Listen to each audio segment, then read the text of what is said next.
Administration और साथ-साथ civil administration. कुछ हम लोग पोस्ट का चर्चा किए थे, जैसे कि आपका डीवाईएसपी था, जेल सुपरिटेंडेंट था, डिस्ट्रिक्ट कमांडेंट था, सुपरिटेंडेंट मजिस्ट्रेट था, इस पे चर्चा हुई थी। इसके बाद हम लोग सिविल पोस्ट पे आए थे। तो सिविल पोस्ट पे हम लोग जैसे एआरसीएस का बात किए थे, बिहार शिक्षा सेवा का बात किए थे, बिहार वित्त सेवा का बात किए थे। इसके बाद एक चौथा जो इम्पोर्टेंट पोस्ट है इस बार में, जिला नियोजन पदाधिकारी, डिस्ट्रिक्ट एम्प्लॉयमेंट ऑफिसर, और ये श्रम संसाधन विभाग का पद है। ये 11 लाइन का ही पद है और साथ-साथ गज़ेटेड भी है। सबसे अच्छी बात है कि इसकी पोस्टिंग जिला में ही होती है और डायरेक्ट ये जिला नियोजन पदाधिकारी ही बनते हैं। ये भी एक बेहतर चीज़ है। सबसे इम्पोर्टेंट इसमें ये है कि आप बहुत ज़्यादा आप कह सकते हैं कि कोई इंटरेक्शन नहीं है और बहुत कम भी नहीं है, एक बैलेंस है। बैलेंस इन द सेंस ये है कि आप रेगुलर इंटरवल पे इसमें मेन वर्क ये होता है कि आप लोग सुनेंगे एक वर्ड, नियोजन कैंप। बराबर जिला स्तर पे नियोजन कैंप का आयोजन करवाया जाता है। उसमें ये होता है कि आस-पास के या बहुत सारे प्राइवेट फर्म्स, कुछ जो सेमी गवर्नमेंट वाले होते हैं, एसोसिएशन, एनजीओ, वो सभी कंपनियां आती है और स्किल्ड, सेमी स्किल्ड लोगों को हायर करती है। वो अपना रिज्यूम एक तरह से कह सकते हैं, उसको आम भाषा में हम लोग जॉब फेयर भी कहते हैं, जॉब मेला। तो ये सारा कंडक्शन जो है जिला नियोजन पदाधिकारी के द्वारा ही करवाया जाता है, जॉब फेयर, और उसमें स्किल्ड, सेमी स्किल्ड लोगों को रोजगार मिले और अलग-अलग डेटा रखते हैं बेरोजगार का, स्किल्ड का, सेमी स्किल्ड का। हमारे ज़िले में कितने स्किल्ड पर्सन हैं, कितने 10th पास हैं, कितने स्किल्ड में आईटी है, किनके पास डिग्री है।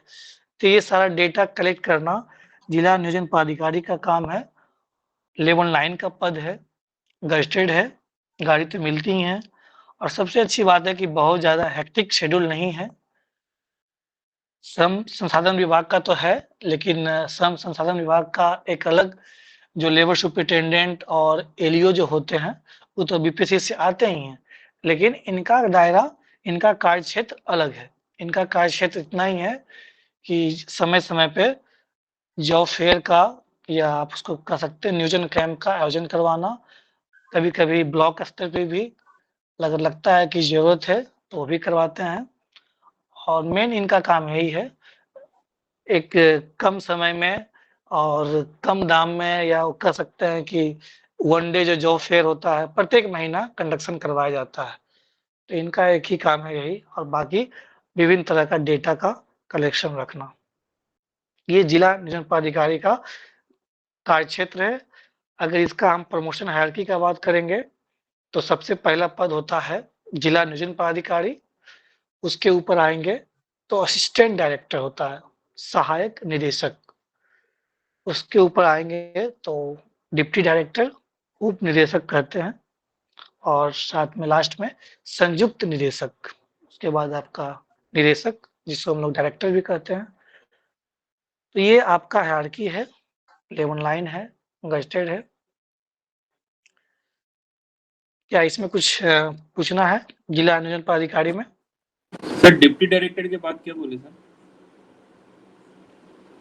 डायरेक्टर। संयुक्त कुछ बोल पहले रहे थे। डिस्ट्रिक्ट एम्प्लॉयमेंट ऑफिसर, उसके बाद असिस्टेंट डायरेक्टर, उसके बाद डिप्टी डायरेक्टर, फिर जॉइंट डायरेक्टर, उसके बाद lastly director. Thank you sir. इसमें आवास मिलता है सर? देखिए, आवास का जहाँ तक बात है तो आवास कई पद में नहीं मिलता है। तो आवास अगर जिला बड़ा हो, जिला डेवलप्ड हो, तो मिल जाता है। जिला डेवलप्ड नहीं हो, उस तरह का इंफ्रास्ट्रक्चर नहीं है, तो सामान्यतः नहीं मिलता है, लेकिन बाकी चीज़ें मिलेगी। आवास को लेके बहुत ज़्यादा ये नहीं हो, आपको अगर आवास नहीं मिलेगा तो एचआरए मिलता है, इसलिए उसके लिए निश्चिंत रहें। ठीक है, आगे बढ़ें। इसका वर्क प्रोफाइल बस एक ही है, वही जॉब फेयर या नियोजन कैंप करवाना और विभिन्न तरह का डेटा रखना, जो भी स्किल्ड, सेमी स्किल्ड और विभिन्न डिग्री वाले हैं, उस जिला में आने वाले सभी छात्रों का और रोजगार मुहैया करवाना। उसी के माध्यम से जो आप लोग डीआरसीसी में स्टूडेंट रजिस्ट्रेशन में बेरोजगार भत्ता वाला होता है या स्टूडेंट क्रेडिट कार्ड मिलता है, तो क्रॉस वेरिफिकेशन जिला नियोजन जो कार्यालय है उससे भी लिया जाता है और क्रॉस मैच भी करवाया जाता है कि जो डॉक्यूमेंट वेरिफिकेशन करवाने आ रहे हैं कि किस आधार पे बेरोजगार भत्ता दिया जाए। किसको मिलता है बेरोजगार भत्ता? 7 निश्चय 1 में था ये स्कीम, जानकारी है? Yes sir. किस युवा को बेरोजगार भत्ता मिलता है? Sir after graduation for 3 years I think. नहीं, और कोई बताइए। 21 से 24 वर्ष तक। बेरोजगार भत्ता उसी को मिलता है जो 12th किए हो, ग्रेजुएशन नहीं किए हो यस सर। और लंबे समय तक अनएम्प्लॉयड है, उन्हीं को मिलता है। 1000 रुपये पर मंथ है। ठीक है, आगे हम अगले पोस्ट पे आते हैं। सब इलेक्शन ऑफिसर, अवर निर्वाचन पदाधिकारी, ये भी लेवल 9 का पद है। सर जो और सर एक चीज पूछना था, बताइए। सर जो मगनरेगा वाला है इसका इससे कोई कनेक्शन नहीं है डिस्ट्रिक्ट एम्प्लॉयमेंट ऑफिसर का? नहीं, वो मनरेगा अलग चीज है। मनरेगा में जो आप जानते हैं पीओ होता है, वो ब्लॉक में बैठते हैं, उसको हम लोग बोलते हैं प्रोग्राम ऑफिसर। और उसके जो बड़े पदाधिकारी होते हैं वो डीपीओ होते हैं, डिस्ट्रिक्ट प्रोग्राम ऑफिसर, जिला कार्यक्रम पदाधिकारी। तो पीओ और पीओ के ऊपर डीपीओ होते हैं, वो अलग विभाग है। मनरेगा जो ग्रामीण विकास विभाग के अंदर ही एक डायरेक्टरेट है। देखिए, एक होता है विभाग, एक होता है डायरेक्टरेट, दोनों में अलग अलग चीजें हैं। निदेशालय बोलते हैं उसको। डायरेक्टरेट जो होता है विभाग के अंदर ही होता है, बस इतना ही अंतर है कि विभाग के जो ऊपर सबसे हेड होंगे उसका नाम होगा प्रिंसिपल सेक्रेटरी, या उसको आम भाषा में हम लोग प्रधान सचिव कहते हैं। और जिनका प्रमोशन हो जाता है वो एसीएस कहलाते हैं, जैसे कि एडिशनल सेक्रेटरी। जैसे आप सुनेंगे के पाठक का नाम, या भी शिक्षा विभाग में है एस सिद्धार्था। तो एसीएस प्रधान सचिव का ही जब मान लिया प्रमोशन हो गया, लेकिन जो विभाग के जो बॉस होते हैं उसका नाम क्या है? प्रिंसिपल सेक्रेटरी, प्रधान सचिव। और डायरेक्टरेट जो होता है एक मतलब निदेशालय होता है, विभाग के अंदर ही डायरेक्टरेट होता है और उसका हेड कौन होता है? डायरेक्टर होता है। डायरेक्टर के पास उतनी अधिक पावर नहीं होती है, लेकिन इतना पावर होता है कि जो भी स्थापना हो या कुछ ट्रेनिंग करवाना हो, जॉब कैम्प करवाना हो, हर एक विभाग में डायरेक्टर भी होता है और प्रिंसिपल सेक्रेटरी भी होता है। लेकिन जब लगता है कि विभाग के साथ साथ एक अलग डायरेक्टरेट की भी व्यवस्था की जानी चाहिए, तो व्यवस्था की जाती है। जैसे विभाग ग्रामीण विकास विभाग में देखेंगे तो एक तो आपका मनरेगा, ये भी एक डायरेक्टरेट है, निदेशालय है। और एक जीविका, ये भी डायरेक्टरेट है, ग्रामीण विकास विभाग के अंदर ही आता है, लेकिन ये डायरेक्टरेट के रूप में काम करता है। अल्टीमेटली रिपोर्ट किसको करेंगे? ग्रामीण विकास के मंत्री को। ओके, तो ये बेसिक डिफरेंस है डायरेक्टरेट। सर एक चीज और मतलब रिक्रूट किए गए, हाँ। तो ये जो प्रोग्राम ऑफिसर हैं ये मनरेगा में भी उस टाइप के ही प्रोग्राम ऑफिसर को अटैच किया जाता है? हाँ, मैं देखिए, जो मिड डे मील में जो होते हैं वो डीपीओ होते हैं, है ना, डिस्ट्रिक्ट प्रोग्राम ऑफिसर, जिला कार्यक्रम पदाधिकारी। पीओ जो होता है प्रखंड स्तर पे कार्यक्रम पदाधिकारी, वो मनरेगा विभाग के होते हैं। अलग अलग विभाग में हर जगह देखिए पीओ और डीपीओ में अंतर है। जब पीओ होंगे तो ब्लॉक लेवल पे है और डीपीओ जिला लेवल का पद है, उसमें क्योंकि लग गया है डिस्ट्रिक्ट प्रोग्राम ऑफिसर। अब डीपीओ आईसीडीएस भी होता है, जैसे कि ब्लॉक में आप देखते हैं अभी जिस पद भी है, सीडीपीओ का पद है, चाइल्ड डेवलपमेंट प्रोजेक्ट ऑफिसर। तो सीडीपीओ जो है ब्लॉक लेवल का पद है, लेकिन जब इससे ऊपर जाएंगे तो वो डीपीओ है, डीपीओ आईसीडीएस बोलते हैं। उसका मतलब आप जितने ब्लॉक में सीडीपीओ है उसका हेड कौन है जिला में? डीपीओ आईसीडीएस, जिला कार्यक्रम पदाधिकारी ICDS.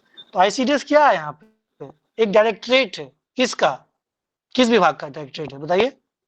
Women and child development. हाँ, women and child development department का एक डायरेक्टरेट है, निदेशालय है, जिसके बॉस कौन होंगे?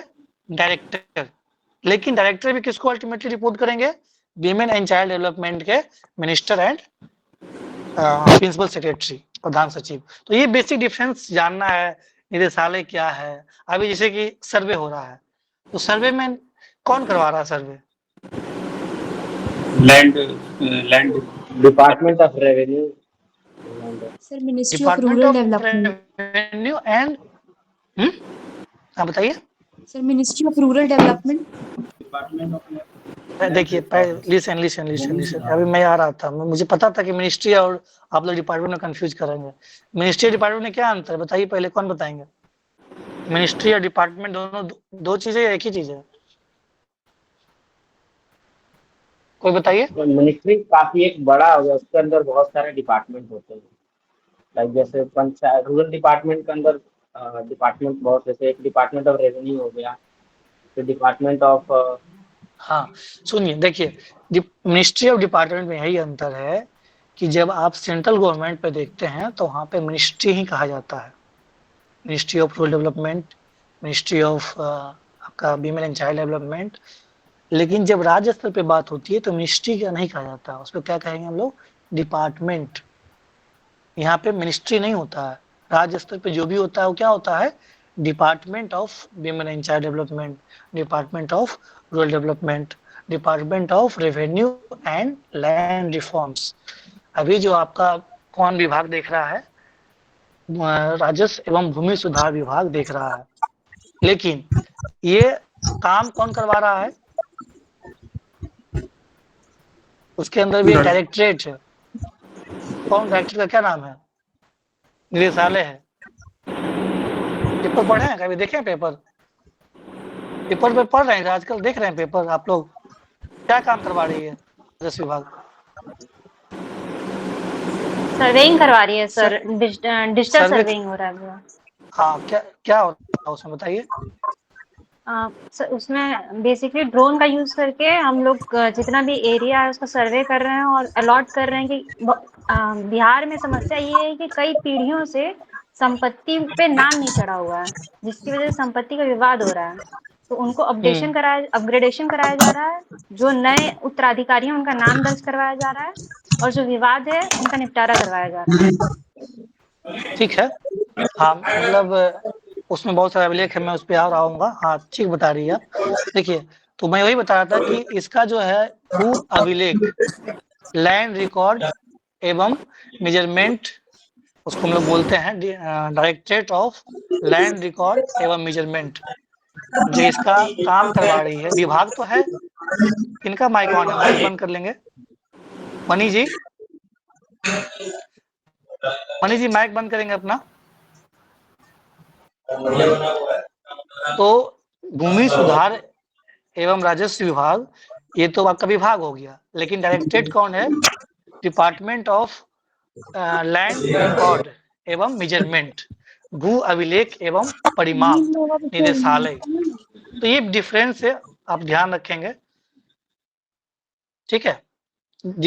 तो डिपार्टमेंट जब भी राज्य स्तर पे होगा तो डिपार्टमेंट होगा, मिनिस्ट्री कभी नहीं बोलेंगे, गलती से भी नहीं बोलेंगे कि कौन सा काम मिनिस्ट्री ऑफ रूरल डेवलपमेंट है, कभी नहीं बोलेंगे, या मिनिस्ट्री ऑफ रेवेन्यू। हमेशा department of revenue and land reforms, जो भी डिपार्टमेंट है। कुल कितने डिपार्टमेंट है बिहार में अभी वर्तमान में? 45। गुड। हाँ, तो 45 डिपार्टमेंट है, और अभी अब कई सारे वाला काम। ठीक है, तो हम लोग कहाँ पे थे? तो ये डिपार्टमेंट का आप समझ गए डिफरेंस। डिपार्टमेंट और डायरेक्टरेट में अलग चीजें हैं। तो डायरेक्टरेट में होगा सबसे जो टॉप मोस्ट पोस्ट होगा, उसका नाम होगा डायरेक्टर। चलिए अब आगे आते हैं हम लोग, सब इलेक्शन ऑफिसर पे आते हैं। सब इलेक्शन ऑफिसर ये आपका लेवल 9 का ही पद है, गजेटेड है। ये सबसे बड़ी अच्छी बात है कि इसका भी कैडर जिला स्तरीय है, जिला में ही रहते हैं। और इसका काम क्या है? जो भी चुनाव होते हैं, चाहे वो लोकसभा हो, राज्यसभा का हो, या आपका विधानसभा का हो, या पंचायत स्तरीय चुनाव हो, या नगर पंचायत चुनाव हो, सभी तरह के चुनाव में इनकी भागीदारी होती है। लेकिन इसके ऊपर आप जाएंगे, इसके ऊपर जो आएंगे आप, होता है डिप्टी इलेक्शन ऑफिसर, उप निर्वाचन पदाधिकारी, उप निर्वाचन पदाधिकारी। उसके जस्ट ऊपर कौन हो जाएगा? डिस्ट्रिक्ट इलेक्शन ऑफिसर, जिला निर्वाचन पदाधिकारी।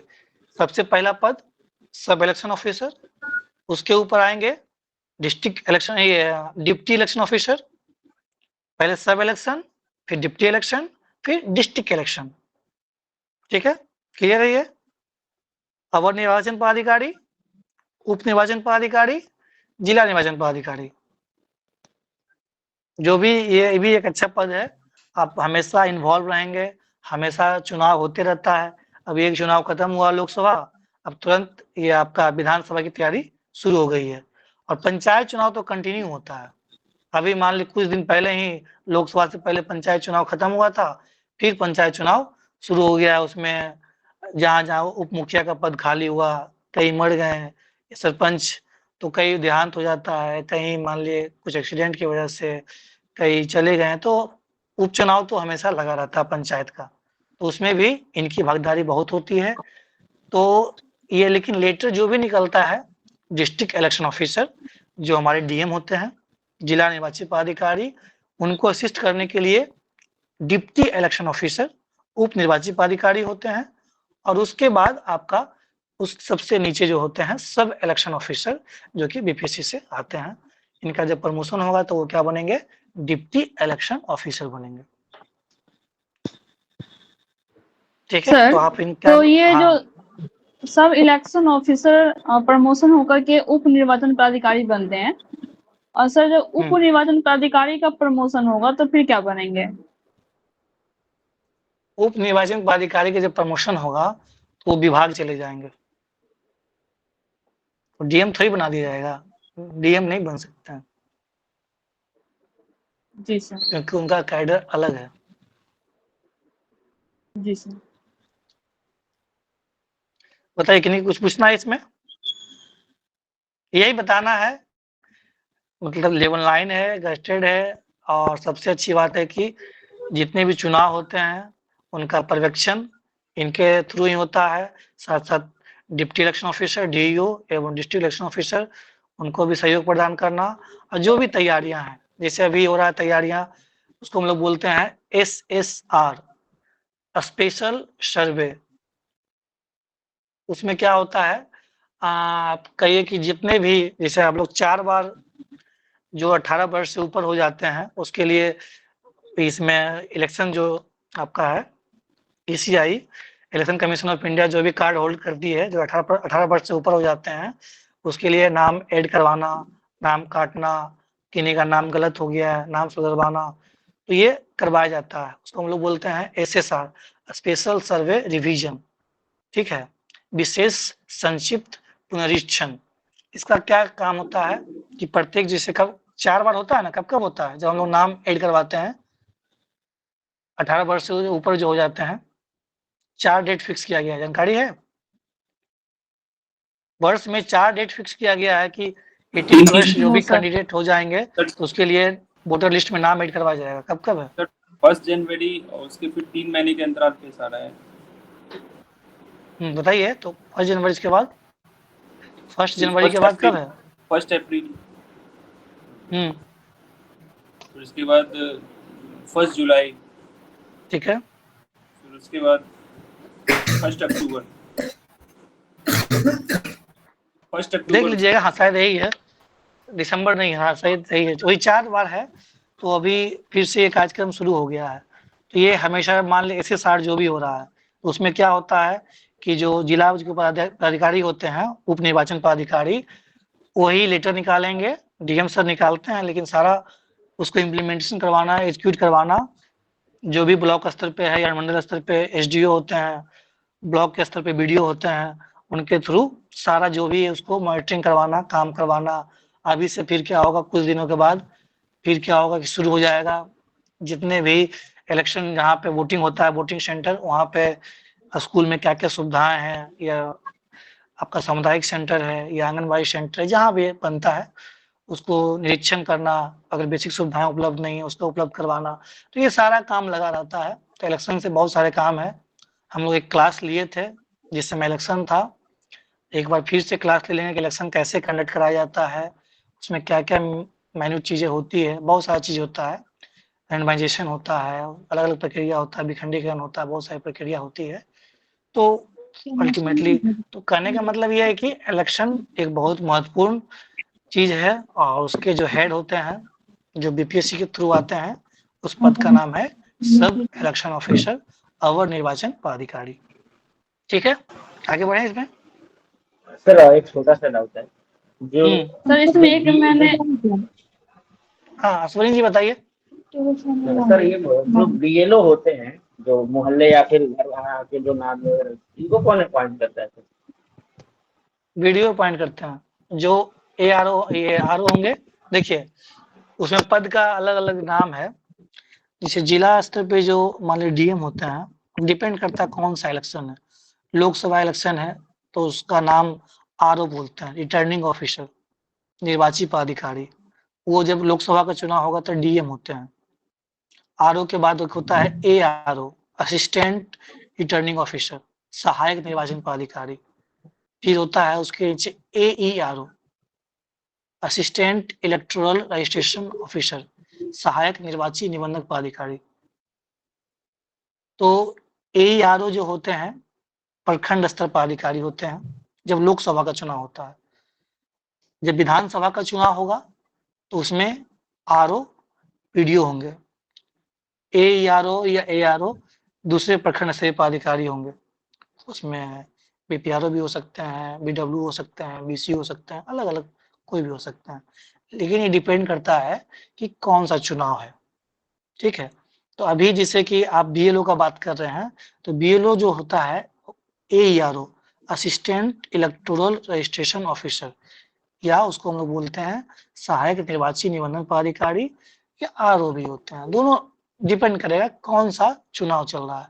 तो सिंपल सा बात है कि प्रखंड स्तर पे बीडीओ ही सभी बीएलओ को नियुक्त करते हैं। बीएलओ का नाम है full form booth level officer.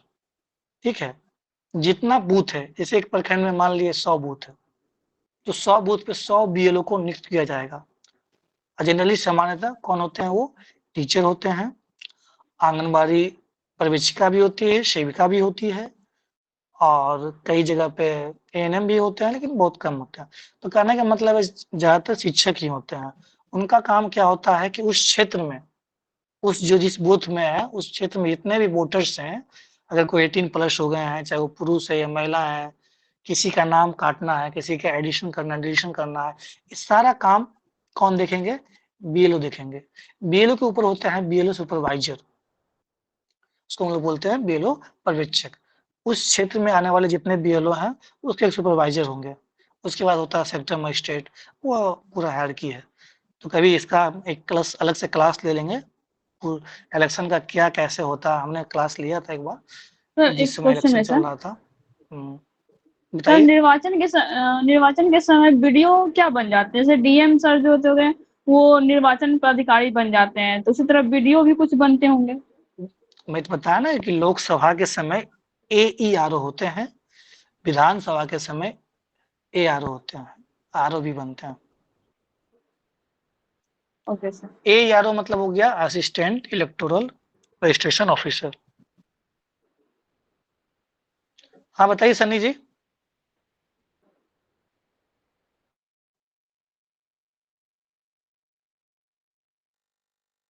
कुछ पूछना है सन्नी जी, रॉकी जी? हेलो सर, मैं थोड़ा लेट से हम्म सर ज्वाइन किया। मैं सर ये पूछना चाहता हूँ, जैसे सर आप बीपीआरओ है, तो इसमें सर पोस्ट है बीपीआरओ का, तो इसका सर हायरार्की क्या है सर? मतलब इसका मैं आगे बता कौन? दूंगा। मैं अभी हम लोग आ रहे हैं सीरियली वाइज। इससे पहले हम लोगों ने पुलिस एडमिनिस्ट्रेशन का क्लास खत्म किया था, इससे लास्ट क्लास में। उसके बाद हम लोग सिविल एडमिनिस्ट्रेशन पे आए थे, तो उसमें ARCS से शुरू किया था, और अभी हम लोग सब इलेक्शन ऑफिसर पे हैं। उसके बाद आपका गन्ना पदाधिकारी है, फिर रेवेन्यू ऑफिसर, तब बीपीआरओ, तब प्रखंड अनुसूचित जाति एवं जनजाति कल्याण पदाधिकारी। उस पर हम लोग आएंगे। ठीक है, यस सर। तो ये बताइए सब इलेक्शन ऑफिसर में उनका क्या दायित्व है, उनका क्या कार्य क्षेत्र है, उनकी क्या रिस्पॉन्सिबिलिटीज है, उनका क्या हायरार्की है, समझ में आ गया। और ये पद किस स्तर का है, जिला स्तर का है या अनुमंडल स्तर का है या ब्लॉक स्तर का है, और ये लेवल 9 का है। सब ओके है? चलिए बताइए रोहित जी, बताइए। सर मुझे ये पूछना था कि सर मैंने इसको फर्स्ट प्रेफरेंस दिया है, तो किसको? मुझसे ये सब इलेक्शन ऑफिसर को सर, तो मुझसे क्या सवाल पूछा जा सकता है कि क्यों आपने फर्स्ट प्रेफरेंस दिया है सर, तो इस पर क्या जवाब होगा सर? हाँ तो पूछा जाएगा, तो ही इसी तो मैं बता रहा हूँ कि ये कितना महत्वपूर्ण है। आप पहले उसके पद के बारे में जानिए, उस पद का क्या कार्य क्षेत्र है, क्या करता जी है। सर।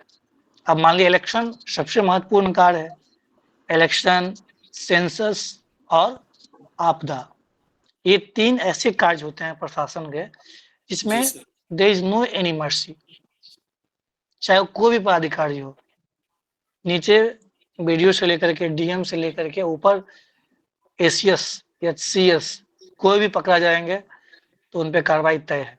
तो ये तीनों महत्वपूर्ण कार्य होते हैं। तो इलेक्शन उस तीनों में से एक सबसे महत्वपूर्ण कार्य है, और इसकी रेगुलरली मतलब आप फेयर एंड इंडिपेंडेंट इलेक्शन हो, इसके लिए आप समझ रहे हैं कि कितना महत्वपूर्ण पद हो जाता है। सही तरीके से इसका निष्पक्ष चुनाव हो, किसी भी, चाहे वो पंचायत स्तर का चुनाव हो, लोकसभा का हो, विधानसभा का हो, विधान परिषद का हो, तो उसमें बहुत महत्वपूर्ण भूमिका रहती है। बाकी हम लोग अच्छे से फ्रेम करेंगे जब सर और एक डाउट और था सर, एक डाउट सर और था। हेलो बताइए जल्दी। सर, ये इससे रिलेटेड जो भी सिचुएशनल क्वेश्चंस होगा सर, वो प्रोबेबल वो सर कैसे मैं आइडेंटिफाई करेंगे, ये सर थोड़ा हाँ मैं बता दूंगा, मैं बताऊंगा। इस अभी ये पद के बारे में कुछ और जानकारी चाहिए तो बताइए। नहीं सर, ठीक है। जब हम लोग पर्सनल टू पर्सनल इंटरेक्शन लेंगे, उसमें कि आपने अगर ये फर्स्ट चूज किया है तो कौन कौन से प्रश्न प्रोबेबल क्वेश्चन आ सकते हैं, आपसे क्या क्या पूछा जा सकता है। तो आपको तो पहला नंबर इलेक्शन को अच्छे से पढ़ना है जी, और इसलिए मैं बता रहा हूँ कि इलेक्शन इस बार बहुत महत्वपूर्ण, जैसे लोकसभा इलेक्शन गया है तो थोड़ा सा इलेक्शन के बारे में हम लोग बता देंगे कि क्या क्या प्रक्रिया है, इलेक्शन की क्या महत्ता है, कितना इम्पोर्टेंस रखता है इलेक्शन, और कितने मतलब तरीके से तैयारी की जाती है। 2 महीने 4 महीने पहले से सारा एडमिनिस्ट्रेशन, सारा डेवलपमेंटल काम छोड़ करके सभी लोग लगते हैं, तो कितनी महत्वता है इसकी, ये हम लोग चर्चा करेंगे। और आपका जो भी संभाव्य प्रश्न होगा उस पर भी चर्चा की जाएगी, ठीक है सर, जब हम लोग पर्सनल टू पर्सनल इंटरेक्शन करेंगे। ओके, हम लोग आगे बढ़े। पद के बारे में कुछ और पूछना है, कुछ जानकारी चाहिए? जी हाँ। जी सर, एक चीज ये पूछना है, इस पद के बारे में कुछ जानकारी चाहिए तो बताइए। इसी पद के बारे में, उसमें ऐसा होता है क्या सर? हाँ, कोई मतलब शरारती ऑफिसर होता है तो उसकी इलेक्शन में ड्यूटी लगा देते हैं, ऐसा कुछ सुना जाता है, सुनने में आता है सर, ऐसा होता है क्या कि किसी की भी ड्यूटी लगाई जा सकती है? देखिए, इलेक्शन में, सेंसस में और मैंने बताया ना अभी आपदा में, ये तीनों में कोई मर्सी नहीं होती है, और ये वरीय पदाधिकारी जो भी हैं वो ड्यूटी लगा सकते हैं। और उसमें यही होता है कि आप ज़्यादा बदमाशी किए हैं या अनुशासनात्मक नहीं है, मतलब डिसिप्लिन नहीं है वरीय पदाधिकारी की नज़र में, तो आपकी टफ ड्यूटी दी जा सकती है। टफ ड्यूटी क्या होता है? एफएसटी का ड्यूटी होता है, फ्लाइंग स्क्वाड टीम बोलते हैं उसको, या उसको मतलब रात में जा करके गाड़ी पकड़िए, आपको लगता है कहीं शराब है या अवैध मनी है, गाड़ी रात भर रहिए सड़क पे, जहाँ पे बाउंड्री है, यूपी बिहार का बाउंड्री है या जहाँ सेंसिटिव प्लेस है, वहाँ पे रात को रहना होगा। तो डिपेंड करता है, सब देखिए सब चीज़ें अलग चीज़ें हैं, ऐसा होता नहीं है। प्रयास ये करना है कि आप ऑफिसर हैं तो आपसे उम्मीद की जाती है यू शुड बी डिसिप्लिन्ड, तभी तो आपसे इंटरव्यू जो लिया जाता है कि आप वरीय पदाधिकारी से कैसे बात करेंगे, आप कितना काउंटर कर सकते हैं, कितना आर्ग्यू कर सकते हैं, उसका भी एक दायरा है। सूरज जी बताइए। आवाज नहीं आ रही है आपकी सर? एसडीएम आवाज नहीं आ रही, जोर से बोलिए, आप माइक पास लाइए। सर एसडीएम हाँ पूजा, कुछ पूछना है? आवाज नहीं आ रही आपकी, बंद कर लीजिए माइक। पूजा बताइए। हाँ सर।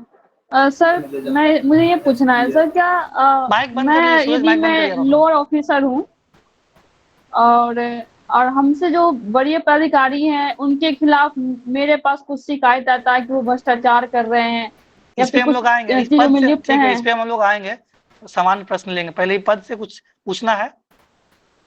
No sir. अभी जो मैंने बताया सब इलेक्शन ऑफिसर, ठीक है, तो नहीं पूछना है। अब आगे बढ़ते हैं, गन्ना पदाधिकारी खत्म कर लेते हैं, उसके बाद फिर आपका बचेगा ब्लॉक स्तरीय जो भी पद है उस पर हम लोग चर्चा करेंगे। देखिए गन्ना पदाधिकारी नाम से क्लियर है, sugar cane officer. Suraj Kumar mic बंद कर लीजिए आप अपना। सर हमको आपकी आवाज नहीं आ रही है, आप फिर से या जोर से बोलिए। सर एसडीएम पद की जानकारी लेना था सर। कोई क्या बोल रहे, बताइएगा हमको क्या बोल रहे हैं ये। सर ये बोल रहे हैं एसडीएम पद की जानकारी चाहिए। एसडीएम पद की जानकारी चाहिए इनको। ठीक है ठीक है, okay Suraj, okay got it. ठीक है, माइक बंद कर लीजिए। ठीक है, हम लोग एसडीएम पद का बात कर लेते हैं। पहले हम लोग बात कर लेते हैं शुगर केन ऑफिसर का। शुगर केन ऑफिसर नाम से क्लियर है, गन्ना पदाधिकारी। इसका क्या काम हो सकता है बताइए? ये भी लेवल 9 का पद है और ये भी जिला में बैठते हैं जहाँ पे आपका गन्ना प्रोड्यूसिंग क्षेत्र है, वहाँ पे ज्यादा जरूरत है। जैसे आपका कहाँ है बताइए, किस क्षेत्रों में गन्ना का प्रोडक्शन होता है? पश्चिम चंपारण, सीतामढ़ी, गोपालगंज, पूर्वी चंपारण, पश्चिमी चंपारण, यही एरिया है। सामान्यतः अभी तो बेसिक नियुक्ति इसकी बहुत कम हुई है, लेकिन जितनी भी नियुक्ति जिला में रहना है तो इसमें ज्यादा कुछ ये नहीं है, इसका बहुत ज्यादा फंक्शन नहीं है। पहले शुगर मिल चलता था तो बहुत सारे इसका काम हुआ करता था, लेकिन सरकार फिर से प्रयास कर रही है कि इसको रीएस्टेब्लिश करने का, रिजुवनेट करने का प्रयास कर रही है। तो शुगर मिल खुलना या जहाँ जहाँ प्रोडक्शन हो रहा है तो प्रयास कर रही है कि उसको फिर से हम लोग फूड प्रोसेसिंग सेक्टर में या जिस तरह से उसको हम लोग लाएं और मॉनिटरिंग हो, उचित दाम मिले, एफआरपी हो, ये सब तो आप पढ़े ही हैं। तो उसका भी बहुत ज़्यादा फंक्शन नहीं है, बस इतना ही है, लेवल 9 का पद है। बाकी जहाँ जहाँ शुगर की इंडस्ट्री है उसकी मॉनिटरिंग करना और एक उचित दाम मिले, जो भी ईख वाले किसान हैं जो भी उत्पादन करते हैं, सही है इसका। ठीक है, इसमें कुछ है नहीं। अब आगे बढ़ते हैं, एसडीएम का बता देते हैं। ठीक है सर, तो शुगर केन ऑफिसर जो होते हैं वो गन्ना को बिकवाते भी हैं या फिर निर्यात भी करवाते हैं, ऐसा भी कुछ काम है उनका? निर्यात नहीं करवाते हैं वो। हाँ, जो आपका एफआरपी वाला है, फेयर एंड रिन्यूमरेटिव प्राइस, तो उचित दाम मिले किसानों को, तो उसमें उनकी भूमिका होती है। उनके पर्यवेक्षण में ये चीजें की जाती है। जहाँ जहाँ मान ले जो लोकल कॉन्ट्रैक्टर्स होते हैं, ताकि उसको उचित दाम मिले और उनको वापस पैसा भी मिल जाए किसान को जिसको आप बेच रहे हैं। जो लोकल मिल होता है, जहाँ जहाँ मतलब अब तो बहुत कम ही है, लेकिन फिर से शुरुआत हो रहा है।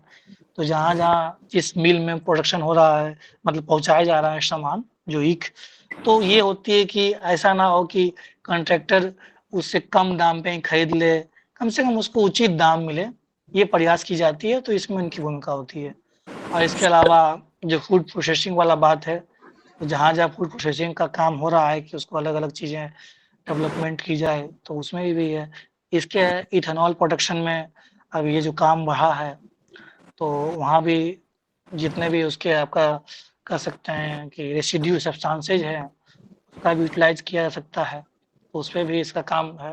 तो ये सब अभी कार्य का दायरा बढ़ रहा है, बहुत तो नहीं बढ़ा है, लेकिन कार्य का दायरा बढ़ रहा है। जैसे सर इथेनॉल उत्पादन में सब्सिडी दी जाती है किसानों को, हाँ, तो उसके तो मान लिए ली वो रेसिड्यू का जो उसका रेसिड्यू है उसका सही जगह पहुंचे, ये निर्धारण कौन करेगा?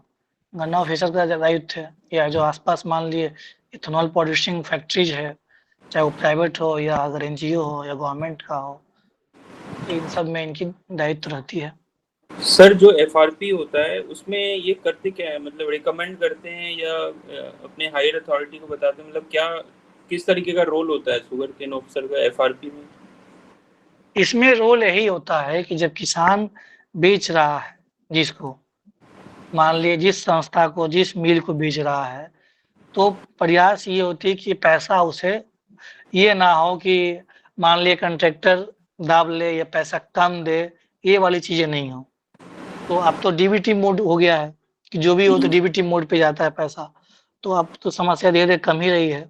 तो उसमें ये होता है कि मान लिए इंक्वायरी भी कर सकते हैं इस क्षेत्र में, मान लिया एफआरपी रिलीज करवाना या फिर उस टाइप का। हाँ, कर सकते हैं कि अगर कहीं मामला फंसा हुआ है, किन्हीं का मान ले उसने दे दिया, अपना गन्ना सारा दे दिया, लेकिन अभी तक उन्हें पैसा नहीं मिला है, तो उसमें भी उनकी निगरानी करनी होती है।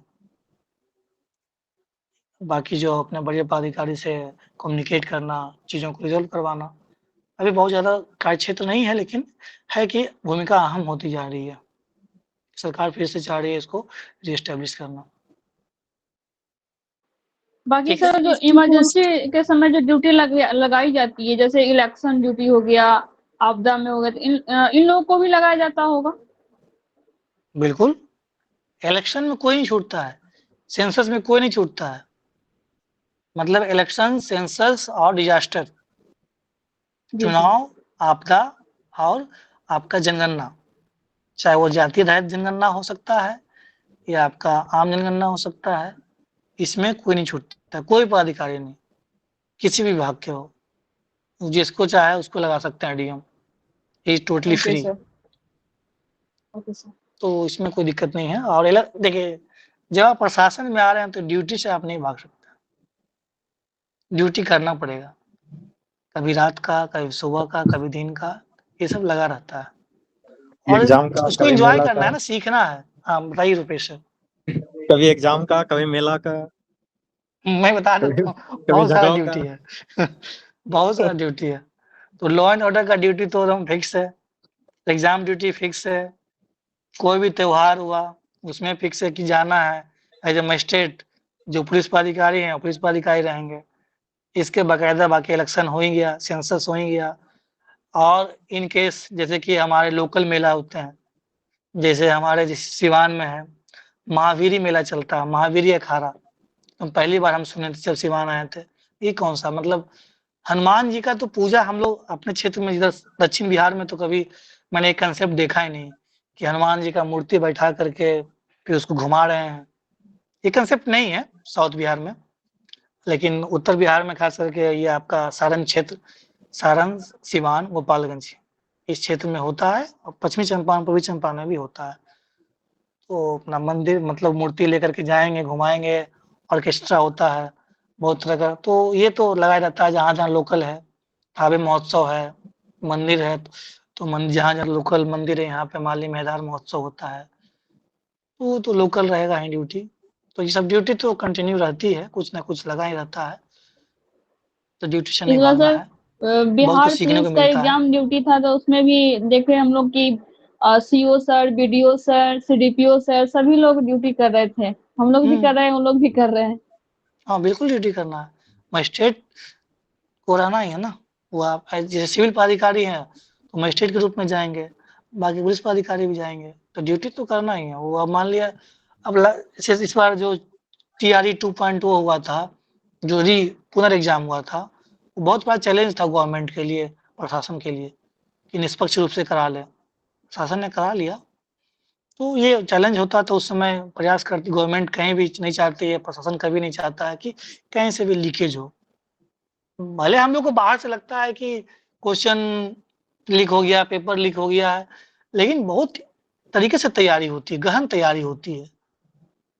अब लेकिन माफिया का है कि अलग अलग तरीके का वो लोग प्रयास करते रहते हैं, लेकिन तैयारी प्रशासन अपने स्तर से बहुत करती है, क्योंकि जिस जिले से होगी वहाँ के डीएम, वहाँ के एसपी, हर तरह से बदनामी होती है। तो कोई भी अपनी नौकरी दाव पे नहीं लगाएगा, चाहे वो स्टैटिक मजिस्ट्रेट हो, फ्लाइंग मजिस्ट्रेट हो, जोनल मजिस्ट्रेट हो, कोई भी नहीं चाहता है। लेकिन जहाँ मान लीजिए लीक होता है, कुछ भी होता है, तो संबंधित जो भी पदाधिकारी हैं, चाहे पुलिस पदाधिकारी हो या स्टैटिक मजिस्ट्रेट, कोई भी हो, उन पर कार्रवाई होनी तय है। तो अपने स्तर से कोई भी पदाधिकारी जो भी नौकरी में नहीं चाहता है। लीकेज होता है कंट्रेक्चुअल पोस्ट से, जिनकी नौकरी मतलब लिमिटेड होती है, कुछ समय के लिए होती है, उसको लगता है कि क्या, तो इस तरह का है कुछ लूप होल्स। जब प्रशासन में आएंगे तो समझेंगे चीजें। तो यही है कि प्रशासन अपने स्तर से प्रयास नहीं करता है कि ये सब घटनाएं घटे, ऊपर से लेकर नीचे तक। ठीक है, ये मतलब आपका जिला का पद हो गया और पुलिस प्रशासन का पद हो गया। अब आपका बच रहा है प्रखंड स्तरीय पद। उसमें हम लोग बात कर लेंगे अच्छे से कि प्रखंड स्तर पे कौन, पहले तो ये जानना होगा कि प्रखंड स्तर पे भी बहुत सारे पद होते हैं। प्रखंड विकास पदाधिकारी और अंचलाधिकारी के अलावा आप लोग कम ही नाम सुने होंगे, लेकिन सिर्फ बीडीओ सीओ ही नहीं, सभी विभाग के पदाधिकारी प्रखंड स्तर पे होते हैं। प्रखंड विकास पदाधिकारी, अंचलाधिकारी, प्रखंड पंचायत पदाधिकारी, प्रखंड चिकित्सा पदाधिकारी, प्रखंड कृषि पदाधिकारी, प्रखंड सहकारिता पदाधिकारी, आपका प्रखंड कल्याण पदाधिकारी, श्रम प्रवर्तन पदाधिकारी, सीडीपीओ, तो बहुत मतलब प्रखंड लेवल पे। और ये सारा कनेक्टिव बीपीएससी के माध्यम से ही होता है, कुछ पदों को छोड़ करके। पहले तो होता था कि एसएससी से नियुक्ति होती थी, अब तो प्रयास कर रहा है गवर्नमेंट की क्वालिफाइड और स्किल्ड पर्सन ही लाए। तो प्रखंड स्तर पे भी बहुत सारे पद हैं, उसको हम लोग जिक्र करेंगे और प्रखंड प्रशासन के बारे में भी समझेंगे। जिला प्रशासन के बारे में मैंने जिला का पद बताया, जिला प्रशासन का भी हायरार्की है, उस पर भी कभी चर्चा करेंगे हम लोग। प्रशासन के देखिए, आप लोग जिस क्षेत्र में आ रहे हैं तो ये जानकारी होना चाहिए आगे चलता कैसे है। अब जब बाहर होंगे तो एग्जाम कैसे कंडक्ट कराया जाता है, ये उत्सुकता होनी चाहिए। अगर उत्सुकता नहीं है तो होनी चाहिए। आपसे पूछा जाएगा ना कि आप मान लीजिए जैसे आप सब इलेक्शन ऑफिसर का ही है, तो कैसे काम कराता है, इलेक्शन कैसे होता है। अगर आप उससे अलग बात बता दिए, जो आम बच्चा बता रहा है, किताबी भाषा बता रहा है, वो तो बताएगा ही। लेकिन आप अगर बता दिए, रैंडमाइजेशन के बारे में बता दिए, एसएसआर के बारे में बता दिए, विखंडीकरण के बारे में बता दिए, बस बताए नहीं, इस टर्म का यूज कर लिए, that means they will think you are keen interested in joining that post. तो जहां आपको मान लिया 80 नंबर मिलना था, 85 नंबर मिल जाएगा। अब जो डीएसपी वाला है, अब बीएनएस में कुछ सेक्शन पता है उसको, 325 क्या है, 341 क्या है, अगर वो जिक्र कर दिया चोरी का है, तो मतलब एक होता है कि अलग परसेप्शन बन जाता है कि नहीं, रियली ही और शी इज कीन इंटरेस्टेड। तो ये थोड़ा सा इंटरव्यू में ये अपने आप को इन्वॉल्व करने का प्रयास करना है। और हम प्रशासन में हैं तो हम प्रयास करेंगे कि थोड़ा सा अप्लाइड चीजों को बताते रहें। जैसे मैंने बताया एसएसआर के बारे में, तो इसको लिख लिया करिए, स्पेशल सर्वे रिवीजन, ठीक है, विशेष संक्षिप्त पुनरीक्षण कार्यक्रम। इसमें ये होता है जो भी 18 वर्ष से ऊपर हो गए हैं उनका वोटर लिस्ट में नाम जुड़वाना है, किसी का हटाना है, किसी का गलत हो गया है नाम सुधरवाना है। इसके माध्यम से होता है बीएलओ, बूथ लेवल ऑफिसर के माध्यम से होता है। प्रखंड स्तर पे आरओ होते हैं, एआरओ होते हैं, जो कि प्रखंड विकास पदाधिकारी होते हैं। उसके बीएलओ के लिए बीएलओ सुपरवाइजर होते हैं, सेक्टर मजिस्ट्रेट होते हैं। तो ये सब चीजें जानकारी रखनी है। थोड़ा सा अगर मार्जिन का पद है, डीवाईएसपी है, वो जान लें, एआरसीएस है जो रखेंगे तो वो अच्छे से पढ़ लें, कोऑपरेटिव का क्या क्या काम है, कैसे चलता है, अभी क्या डेवलपमेंट उसका संबंधित हो रहा है, थोड़ा सा अंदर डिपार्टमेंट में जाकर के उसको हम लोग बताएंगे।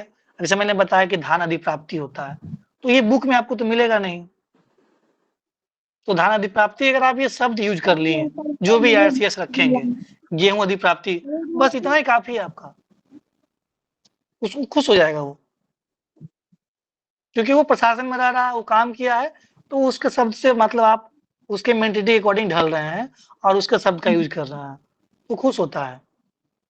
तो भाई ये तो जब आपका खुश हो गया पैनलिस्ट, तो नंबर तो 5 नंबर बढ़ेगा ही, 5 नंबर का ही तो खेला है यहाँ। जब से 68 से हुआ तब से तो 1-2 नंबर का ही मार्जिन हो रहा है। ठीक है, समझ में आ रही बातें? तो जब भी बैठिए, जब भी क्लास लीजिए, तो मतलब प्रयास करिए कि पेन और कॉपी लेकर के बैठें और नोट डाउन करें। जो चीजें से आप अवेयर नहीं है, उसको लगता है कि इसको हम लोग अपने नोट्स में शामिल कर सकते हैं पॉइंट में, और उसे पूछिए, जहाँ डाउट से पूछिए, हम लोग तो हैं। हेलो, ओके, हेलो, कुछ पूछना है बताइए, हम लोग जनरल प्रश्न लेते हैं। वैसे भी आज Yes, मैंने sir, लेट मैं से ये ज्वाइन बोल किया रहा है, ऐसे भी लेट हो गया है। बताइए। सर ये बोल रहा था कि लाइक जैसे आपने बोला किसी डिपार्टमेंट के बारे में अंदर से थोड़ा जाना, सबसे अच्छा प्लेटफॉर्म क्या रहेगा डिपार्टमेंट के अंदर, मिनिस्ट्री के अंदर जाके साइट पे जैसे हिरारकी है, क्या काम कर रहे हैं, ये सब। हाँ, तो जैसे उसका क्या क्या कार्य, जैसे मान लिया मैं कोई आरओ लेना चाहते हैं, रेवेन्यू अभी देखिए कितना चल रहा मामला, रेवेन्यू ऑफिसर के बारे कितना मामला चल रहा है, बहुत चल रहा है। डेली पेपर में आता है सर्वे वाला न्यूज, डेली। अब आपसे पूछा जाए कि कौन कौन सा काम करा रही है रेवेन्यू डिपार्टमेंट, तो आपको पता होना चाहिए। बताइए कोई काम बताइए, 3-4 काम सर्वे वाला छोड़ करके। सर्वे का काम तो हो ही रहा है, इसके अलावा।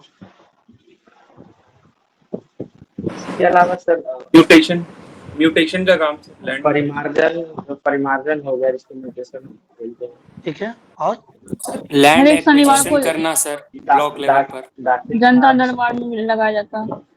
गुड, ठीक है, ठीक बता रहे हैं। तो मतलब वही है, जानकारी रखना है। जैसे देखिए, एक तो आपका हो गया परिमार्जन हो गया, सर इसके अलावा उनका आपका काम म्यूटेशन। जमीन से संबंधित जो विवाद होते हैं उनको वो सुनते हैं। किसमें?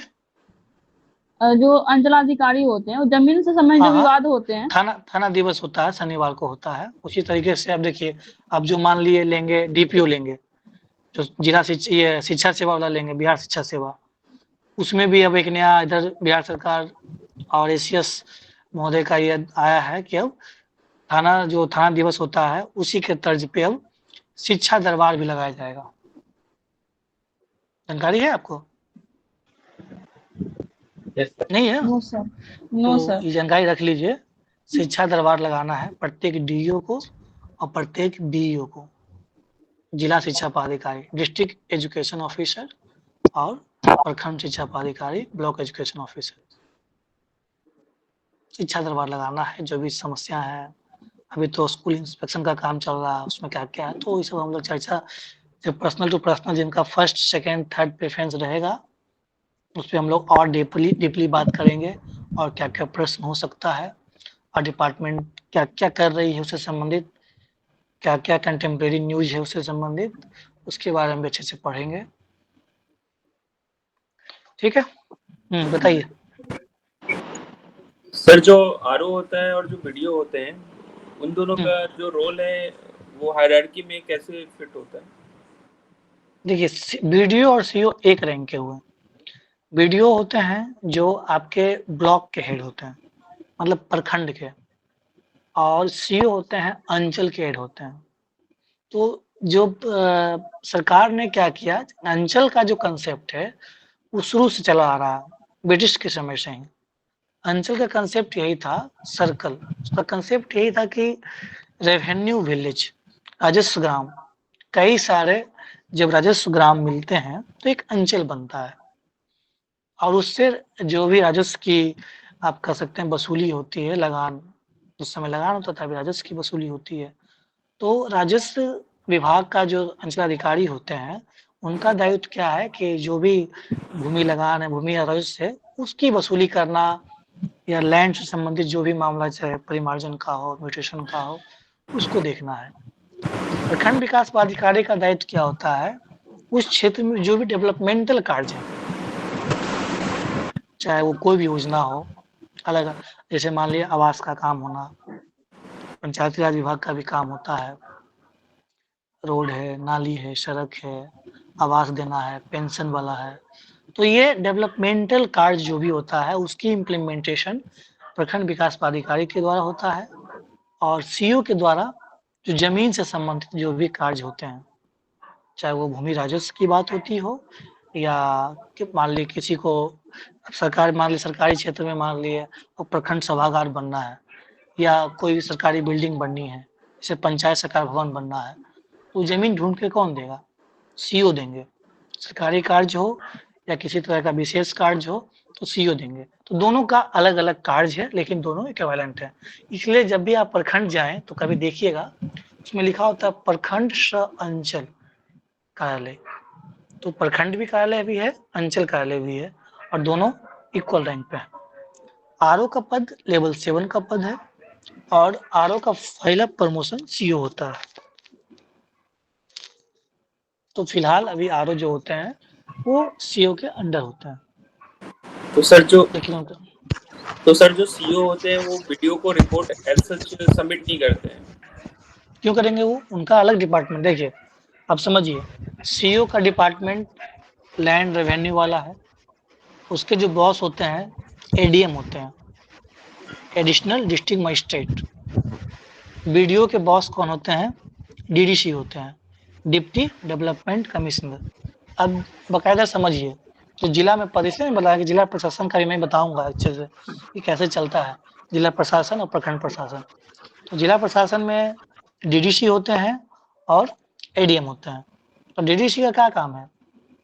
उस जब समझ लीजिए कि जितने भी डेवलपमेंटल कार्य हैं उस क्षेत्र में, चाहे वो आवास हो, चाहे वो कहीं बिल्डिंग बनना है, किसी तरह का रोड बनना है, क्योंकि वो जिला परिषद के भी मुख्य कार्यपालक पदाधिकारी होते हैं। तो जितना भी डेवलपमेंटल कार्य होता है उसकी निगरानी डीडीसी के अंदर होती है। लेकिन एडीएम का क्या काम है? जितना भी आपका लैंड रेवेन्यू से संबंधित है, चाहे वो केस हियर करना है एज ए मजिस्ट्रेट, वो न्यायालय भी चलता है एडीएम का, डीडीसी का न्यायालय नहीं चलता है। उनके पास मजिस्ट्रेटियल पावर है लेकिन न्यायालय एडीएम का चलता है, भूमि न्यायालय होता है। जो प्रयास होता है कि फैसला यहीं पे अगर सुलझ जाता है तो वहीं पे सुलझाया जाता है। ठीक है, तो डीडीसी के मतलब सीओ का वो आपदा कुछ भी होगा, या आप कह सकते हैं सिंपल तौर पे लॉ एंड ऑर्डर के इंचार्ज ब्लॉक स्तर पे सीओ होते हैं और जिला स्तर पे एडीएम होते हैं। आपदा, law and order, land revenue, ये तीनों डिपार्टमेंट एडीएम देखते हैं। मतलब आप एक्स ऑफिशियो कहिएगा, एक्स ऑफिशियो मजिस्ट्रेट। वो अलग बात है इन केस ऑफ जब इस तरह का होता है कोई भी माहौल तो बीडीओ सीओ एसएचओ सब जाते हैं, अलग चीजें हैं। लेकिन इन जनरल केस जैसे मान लिया अब कहीं अभी बाढ़ का समस्या चल रहा है, सीओ की जिम्मेवारी है। संबंधित जो भी इंजीनियर है, चाहे वो लघु जल संसाधन विभाग का हो, नहर विभाग का हो, उससे कोऑर्डिनेट कर करके वहाँ पे बोरी की मतलब बिछाव हो ताकि वहाँ पे घेराव किया जा सके। तो ये सीओ का दायित्व है। इन केस जब लगा कि नहीं ज्यादा कटाव हो रहा है नदी का तो दोनों मिल के करेंगे और ये प्रखंड स्तरीय पदाधिकारी को लगाया जाएगा। तो ये डिपेंड करता है, लेकिन आमतौर पे सामान्यतः कौन होते हैं बॉस? आप कह सकते हैं कि आपदा का जिम्मेवारी कर्तव्य सीओ के पास होता है। सर यदि पुलिस का हायरार्की में देखें तो सीओ के लेवल का ऑफिसर पुलिस डिपार्टमेंट में कौन होता है? एसएचओ तो लेवल 6 के पद है, मतलब 7 का पद है। और लेकिन आप ऐसे देखेंगे तो इंस्पेक्टर कर सकते हैं, जो सर्कल इंस्पेक्टर होता है। Sir practically RO DCLR sir क्या होता है प्रैक्टिकल सर? जैसे आपने बोला कि एडीएम रिपोर्ट करता है सीईओ को, सीईओ एडीएम को रिपोर्ट कर दें, फिर डीसीएलआर एक होता है सर जो डिप्टी कमिश्नर होते हैं और मंडल लेवल पे होते हैं। और मंडल मतलब मैं जिला का बताया कि जिला में बॉस कौन होते हैं, अनुमंडल में बॉस अब एसडीओ है। एसडीओ क्या है? सबका बॉस है, मतलब अनुमंडल स्तर पे। ब्लॉक के बाद तो अनुमंडल होता है ना। तो अगर मान लीजिए अब एसडीओ कुछ कर देंगे बीडीओ को, सीओ को, हम किसी को भी, तो क्या नहीं सुनेगा? सुनना ही है। लेकिन सामान्यतः मीटिंग एसडीओ द्वारा नहीं की जाती है, सामान्यतः मीटिंग जिला स्तर पे होती है। मैं डीसीएलआर की बात कर रहा हूँ। हाँ, डीसीएलआर जो है मैं बता देता हूँ। डीसीएलआर जो है अनुमंडल स्तर का पद है। जब अनुमंडल स्तर पे तो आप देखेंगे तो एक एसडीओ का पद है, एसडीपीओ का पद है और डीसीएलआर। अभी रिसेंटली जब से ये जिला लोक शिकायत निवारण पदाधिकारी वाला है तो पीजीआरओ का भी, अनुमंडल जो पीजीआरओ होते हैं उनका भी पद ठीक ठाक ग्लैमर में आ गया है। तो अनुमंडल स्तर पे ही 4 पद है, एसडीओ, एसडीपीओ, डीसीएलआर और आपका ये पीजीआरओ। डीसीएलआर जो होते हैं, जो भी सीओ मतलब अगर मान लिए इनके स्तर से नहीं होगा, जमाबंदी रद्द करना है या जुर्माना है, तो डीसीएलआर के पास ही जाता है। उनके स्तर से नहीं होता है तब फिर एडीएम के पास जाता है। लेकिन मैं बात किया कि जनरली सामान्यतः मीटिंग जब होती है तो जिला में ही मीटिंग होती है, या तो एडीएम सर की अध्यक्षता में या डीएम सर की अध्यक्षता में। तो जब एडीएम बुलाएंगे तो डीसीएलआर को तो रहना ही है। मॉनिटरिंग ऑफिसर डीसीएलआर होते हैं। डीसीएलआर भी मीटिंग लेते हैं कभी कभी, लेकिन समान तौर पे यही होता है कि एडीएम सर ही मीटिंग लेते हैं। जैसे हम लोग का समान तौर पे मीटिंग डीएम सर के साथ ही होता है। हम बीपीआरओ को बता रहे हैं, डीपीआरओ है जिला स्तर पर अधिकारी, लेकिन वो भी मीटिंग लेते हैं, वो भी ले सकते हैं, लेकिन समान तौर पे क्या होता है, डीएम ही मीटिंग ले लेता है। तो ये हर एक जिला का अलग अलग कंसेप्ट है, लेकिन समान तौर पे ये जानना है कि प्रखंड स्तर पे कौन है, जिला स्तर पे कौन है, मंडल स्तर पे कौन है। अब मान लिया आप बात करिएगा कि अलग अलग विभाग का तो मंडल स्तर पे कोई नहीं है, मतलब बीपीआरओ का पंचायत से कोई नहीं है, तो वो चीजें हैं, अलग अलग डिपेंड करती है, विभाग पे डिपेंड करता है। अब मान लिए वीडियो का ही कोई भी अगर सजेशन हुआ तो ले सकते हैं, लेकिन एसडीओ जनरली विभागीय कार्य की समीक्षा नहीं करते हैं। कौन करते हैं? डीएम ही करेंगे, डीडीसी करेंगे, एसडीओ सर नहीं करते हैं, क्योंकि उनके पास लॉ एंड ऑर्डर का इतना काम होता है, जमीन का इतना होता है कि वो ऐसा मतलब कल्चर बना हुआ, चाहे तो बिल्कुल कर सकते हैं, कोई इशू नहीं है। तो ये बताए प्रशासन कैसे चलता है, उस पर हम लोग एक अच्छा क्लास लेंगे। सर आरओ का प्रैक्टिकली प्रमोशन कितने साल में सीओ में हो जाएगा? मतलब प्रैक्टिकली बता रहे, क्योंकि पिछले बैचेस में बहुत ज्यादा आरओ मतलब आए, रिक्रूट हुए हैं। पिछले बैच में इसलिए हो गया, मतलब ये 64 वाला बैच इसलिए हो गया क्योंकि सारे प्रमोशन लंबे समय से नहीं हुआ था, इसलिए 64 बैच वाले बहुत सारे आरओ सीओ बन गए। अब जो चांसेज है कम से कम मिनिमम 3 to 4 years।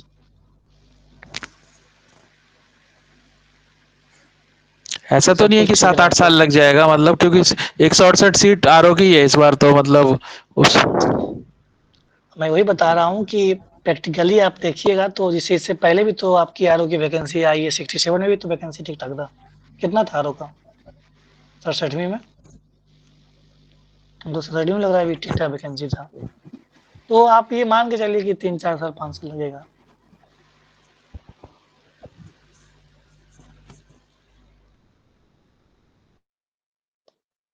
ठीक है, गुड कुछ और इवनिंग सर। समान प्रश्न है? हाँ बताइए आलम जी। सर मुझे डॉक्यूमेंट से रिलेटेड पूछना था, पूछ सकता हूँ? हाँ पूछिए।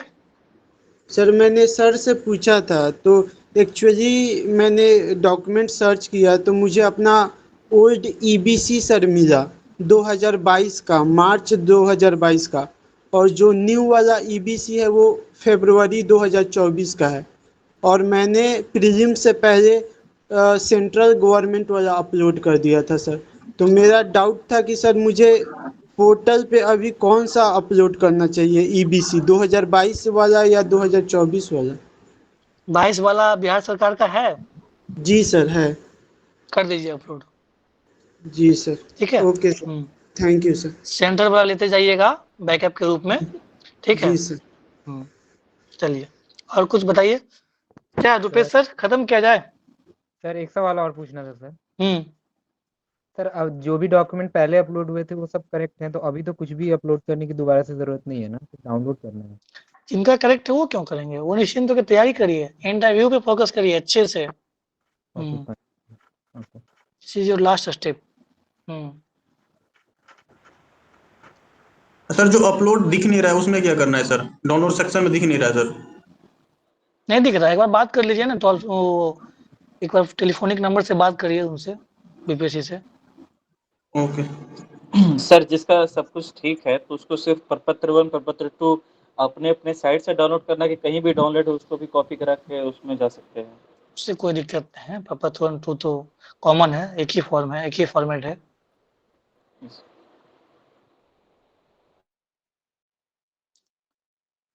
कोई और प्रश्न है? सर मेरा एक सवाल है कि जब प्रीलिम्स का मैं फॉर्म भर रहा था सर, तब उस वक्त मैं अनमैरिड था, और उसमें मैंने अनमैरिड लिखा। अब उसके बीच में मेरे मैरिज हो गए, तो अब उसमें जो प्रपत्र 1 में है कि विवाहित अविवाहित, ऐसा, तो उसमें सर क्या करना है? अब भर दीजिए, मैरिड है, हो गया 2 साल हो गया तो क्यों नहीं है, अब मैरिड है। प्रपत्र में भरिएगा, बाकी फॉर्म में थोड़ी भर पाएंगे आप। हाँ फॉर्म में नहीं, तो वैसा कोई दिक्कत नहीं है सर कि उसमें ना तो कोई इशू नहीं है भाई, क्यों नहीं, 2 साल में शादी हो गया तो हो गया। सर एक पोस्ट से रिलेटेड क्वेश्चन था सर, पूछ सकते हैं? हाँ बताइए रोहित। सर ये पूछना था कि जो अधीक्षक मध्य निषेध होते हैं सर, ये पुलिस सेवा में ही आते हैं कि इससे ये अलग है, ये सिविल में है? इनका अलग है, सिविल में है। हमने इस पे चर्चा भी किया था, इनका अलग है। और समझिए सर बात इन्फॉर्म जॉब है कि ये नॉन इन्फॉर्म जॉब है, ये सुपरिटेंडेंट एक्साइज वाला? नॉन इन्फॉर्म है। सर इसकी इक्विवेलेंट क्या होगा पुलिस में? इसके इक्विवेलेंट आप कह सकते हैं कि डिवाइस भी है, बस इतना ही अंतर है कि सबसे अच्छी बात इसमें मद्य निषेध अधीक्षक में ये है, अब टोटली इंडिपेंडेंट है। अपना फोर्स एक्साइज कांस्टेबल होता है, एक्साइज एसआई होता है, सारा कुछ अपना है। अलग ही कार्यालय है, बहुत ज़्यादा। हाँ, ये अलग बात है कि रात में ही काम करना होता है लोग को। दिन में ड्यूटी कम ही होती है, रात की ड्यूटी लोग की होती है। सर बीपीआरओ सर ये अनुमंडल लेवल का पोस्ट है सर, ये एक्साइज वाला सुपरिटेंडेंट? क्या ये एक्साइज सुपरिटेंडेंट कौन सा, मतलब सब डिवीजन का है कि डिस्ट्रिक्ट लेवल पे है? नहीं, डिस्ट्रिक्ट का पद है, जिला का पद है। सर बीपीआरओ गैजेटेड ऑफिसर है ना सर? नहीं, बीपीआरओ गजेटेड नहीं है, अभी तक गजेटेड नहीं किया। 3 पद ऐसा है आपका, एलईओ, एमओ और बीपीआरओ। बीपीएससी से अभी 3 पद ऐसे हैं जो गजेटेड नहीं किए गए हैं। तो सर इसका मतलब गैजेटेड होना नहीं गैजेटेड होना, उससे सर क्या मतलब, क्या उसका है? गजेटेड होनी अच्छी बात है, मतलब आप अप्रूवल अथॉरिटी होता है ना, मान लीजिए कोई डॉक्यूमेंट वेरिफिकेशन कराने के लिए आया तो you have the rights verify them. Sir पहला चीज गजेटेड के अलावा सर और क्या मतलब? दूसरा ये चीज है कि मान लिया कहीं भी मान लिया ड्यूटी लगती है तो उसमें आवाज आ रही है। अनीता जी आप माइक ऑफ कर लेंगे?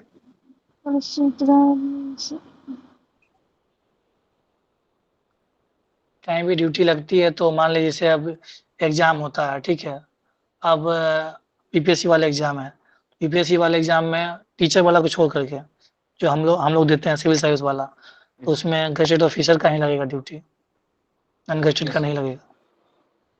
इसके अलावा मान लिए पावर देने की बात आएगी डीडीओ, तो जो डीडीओ होते हैं ड्राइंग एंड डिस्बर्सल ऑफिसर, निकासी एवं बैन पदाधिकारी, कि अपना सैलरी और साथ साथ अपने स्टाफ का सैलरी। इससे हम लोग डीडीओ नहीं है, अभी डीडीओ नहीं है, जबकि हमारे अंदर स्टाफ लगभग कुल 30-35 स्टाफ है, ये भी डीडीओ नहीं है। तो डीडीओ नहीं है क्यों? क्योंकि गजेटेड नहीं है। सर आपके जो स्टाफ है उसको कौन रेगुलेट करता है? सैलरी डीपीआरओ देते हैं सैलरी। सर जो गैजेटेड और नॉन गैजेटेड का मेन डिफरेंस तो अपॉइंटमेंट अथॉरिटी से होता है ना, जैसे हाँ बस इतना है, मेन अपॉइंटमेंट अथॉरिटी ही है, उसकी वजह से कार्य क्षेत्र या आप कह सकते हैं शक्तियाँ बढ़ती है। कहने का मतलब ये है कि आपका रिस्पॉन्सिबिलिटी ज़्यादा दी जाती है। तो सर ये जो आरओ होता है यदि वो गैजेटेड है तो वो गवर्नर से आएगा? हाँ, आरओ गजेटेड है। लेवल 9 के सारे पोस्ट गैजेटेड होते हैं सर? हाँ, लेवल 9 के सारे पद गजेटेड होते हैं। बताया तो मैं, लेवल बीपीएससी से 3 ही अधिकारी भी जो है जिनको कि नॉन गजेटेड रखा गया है, बाकी सारे गजेटेड है। सर एक चीज पूछना था, ये दिस इज नॉट गुड, मतलब फॉर एडमिनिस्ट्रेशन, ये चाहे बीपीएससी हो चाहे सामान्य प्रशासन विभाग हो, उसको उस पर थिंक करना चाहिए। आप बताइए सुमित जी। सर पूछना था कि मेरा जो बीसी सर्टिफिकेट है वो फरवरी 2022 का मैंने अपलोड किया था, और एक है वो प्रीलिम्स के जो कट ऑफ डेट था उसके बाद का है, तो पहले वाला ही छोड़ दें, 2022 वाला ही? पहले वाला ही रखिए कि सर दोनों ज्वाइन उसको बस प्रयास करिए कि बनवा लीजिए एसडीओ तक, डीएम तक, ठीक रहेगा। ओके सर, दोनों ज्वाइन बताइए। हाँ बोलिए। सर दोनों ज्वाइन